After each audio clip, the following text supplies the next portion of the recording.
Are there any ways, are we at the point where we should just consider Chicago needing to rebuild completely? Yes, I think we're at that point. 1 month ago, the Chicago Bulls season looked cooked. The Bulls had suffered yet another embarrassing blowout loss to the Boston Celtics, capped off by the Celtics intentionally fouling Andre Drummond up 673 points in the fourth quarter and a Zach Lavine injury. NBA fans began to get in their trade machines and GM modes with gusto. Then, November 30th rolls around. It's a fully healthy Milwaukee Bucks against the Bulls team missing Zach Lavine and DeMar DeRozan, the two focal points of the offense. What happens next? The clock. Coby White, step back three. It gets busted out. Alex Caruso to tie the game. Big time plays, big time plays. Turn the AC up. Yep. He's got 11, 12 assists. Hey, that's a good basketball play. Great play. Thing for the Bucks. 9-man rotation. Caruso the steal. And he's going to run clock. Find Williams. Come fly with me. Patrick Williams. Drive home safely, Chicago.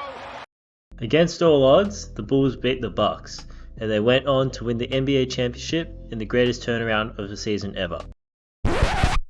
On a serious note, the 82-game NBA season is full of upsets like this. However, that game has proven to be a spark of energy that has turned the Bulls season around. Since Lavine's right foot re-aggravation, the Bulls have won 10 out of 15 games to climb back into the play-in spots. With rumours of Lavine's future still constantly circulating as he ramps up his recovery, the question begs, are the Chicago Bulls actually better without Zach Lavine? Is this recent stretch pure Coby White supernova shooting luck? Are we living in a simulation? The answer probably lies in the middle of all of that, so let's get into the video.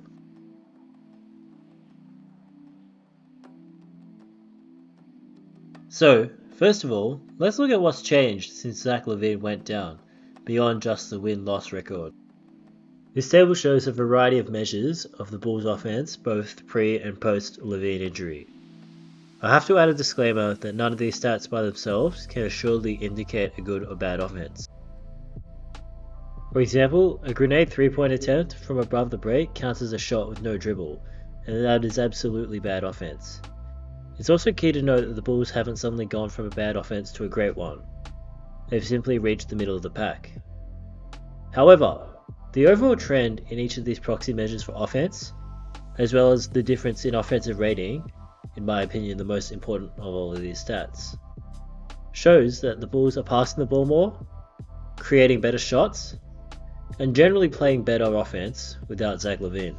These trends in the Bulls offense have also been corroborated by Bulls announcer Stacey King. You know, everybody's touching the ball now. It's swinging from side to side, corner to corner. And when you're touching the basketball, you honestly feel like, yeah, I may not be shooting, but I feel like I'm involved. You know what I'm saying? Because you now are being able to make decisions with where the next pass goes.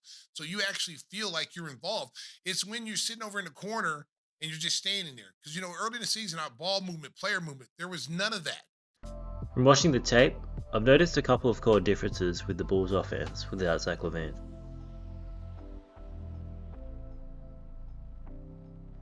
Naturally, when Zach Lavine and the 16.6 shots he takes per game are absent, someone will have to step up and take that responsibility.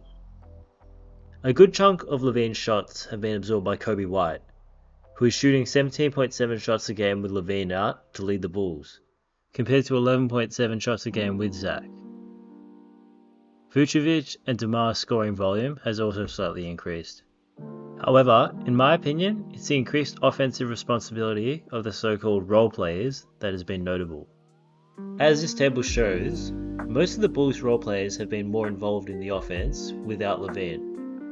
And this extra involvement isn't coming at the expense of these players' efficiency either. If anything, like Stacey King just said, the extra involvement for these role players helps their rhythm and confidence. Whilst to some extent extra shots are a natural consequence of more minutes, the involvement of the Bulls role players stacks up positively to involvement of role players in the Sacramento Kings and Miami Heat offenses, two teams known for spreading the load and empowering their role players on the offensive end. On the tape, this shows in guys like Torrey Craig running the break, or confidently pulling up from mid-range. It shows in Ayo Dosunmu finding soft spots in the defense off the pick and roll, and it shows in Andre Drummond getting post touches. With Zach out, the Bulls have been involving their role players more, and their role players have been greater threats to score and make plays, which in turn has increased the flow and unpredictability of the Bulls' offense. Whilst role players sacrificing for offensive centerpieces is a natural and needed component of NBA offense, at times some teams constrict their role players too much, and I think the Bulls are finding out that they certainly were one of those teams. I could wax lyrical about DeMar's role in the Bulls' turnaround this year for hours, but I'll let Billy Donovan's words do the talking here. You know, just in conversations with him about us having to play faster and us having to, him to get up the floor, like he always does whatever you ask him to do, and I understand, he is an elite closer and he's been that way for his career. So when the game slows down, you try to get him in areas of the floor where he can do what he does. But the unselfishness of him and the sacrifice for him for 36 minutes, 38 minutes, 40 minutes of trying to get off at advances, help us play fast, get those other guys involved, pass the ball to those guys, generate shots for those guys, and still keep his head in the game. I mean, I think it speaks to his greatness, and I just told him I appreciated, all he does, because he's not only closing out the game at the end, he's also getting everybody else involved, and he's playing stylistically in a way that's best for those guys. One of the issues with the Bulls' offense in the Big Three or Mid-Three era has been the lack of ball movement. The Bulls have never been in the upper half of the league for assists per game, and DeMar has historically contributed to this. Whilst DeMar is the best offensive player on the team, and also the most reliable in set half-court situations, he has ultimately been a score-first player for most of his Bulls' tenure. DeMar is capable of creating great looks for teammates. He's capable of getting Vooch his bread and butter deep post catches off pick and rolls, or finding teammates behind the 3-point line.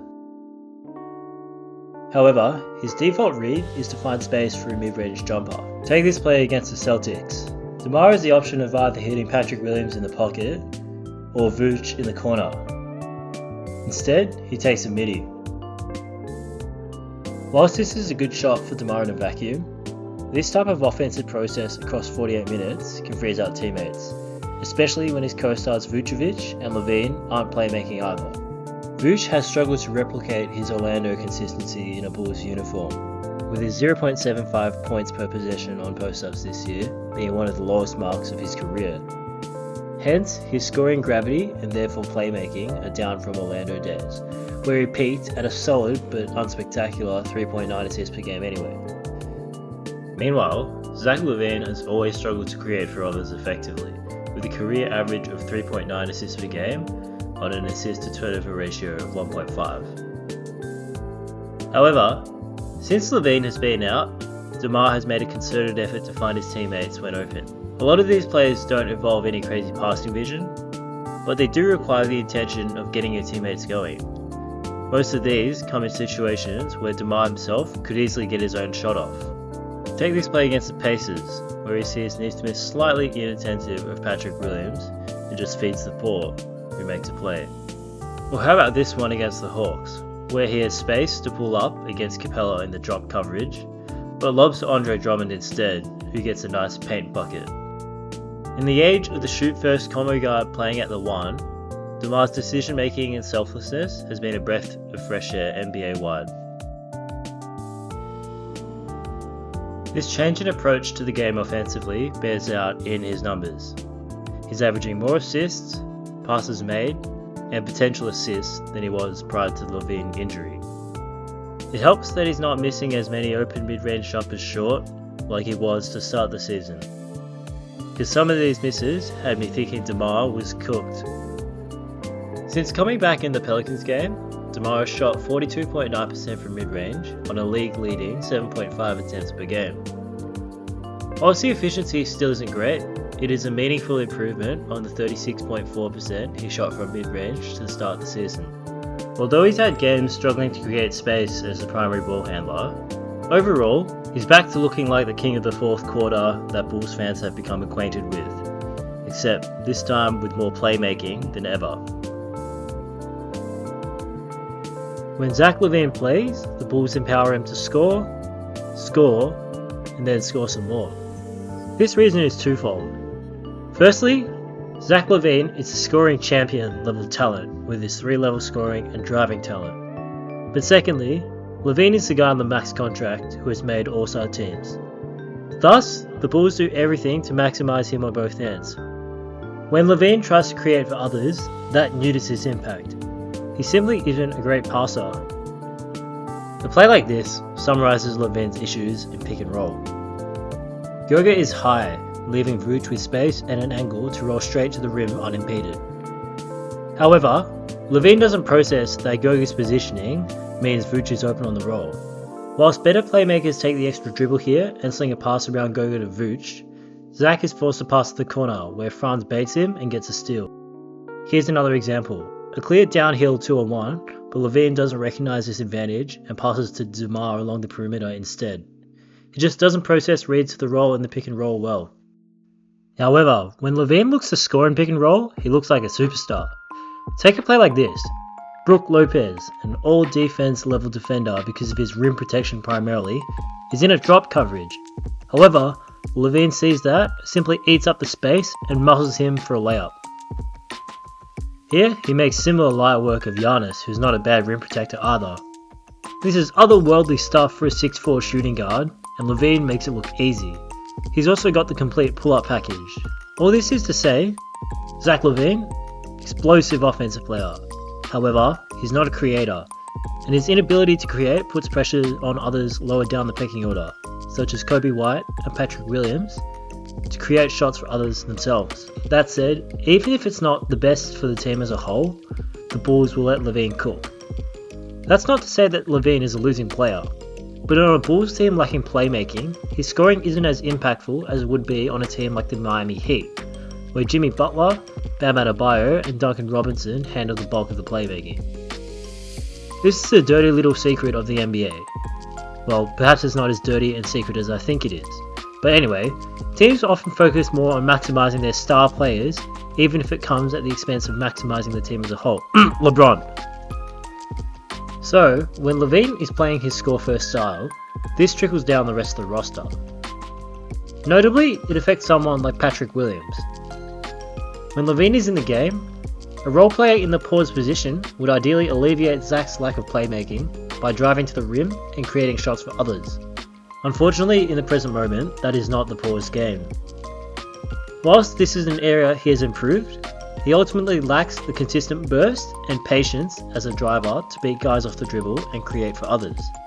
Now with Lavine out, Paul has the freedom to play a different game and is able to hunt his own shots in the mid-range more.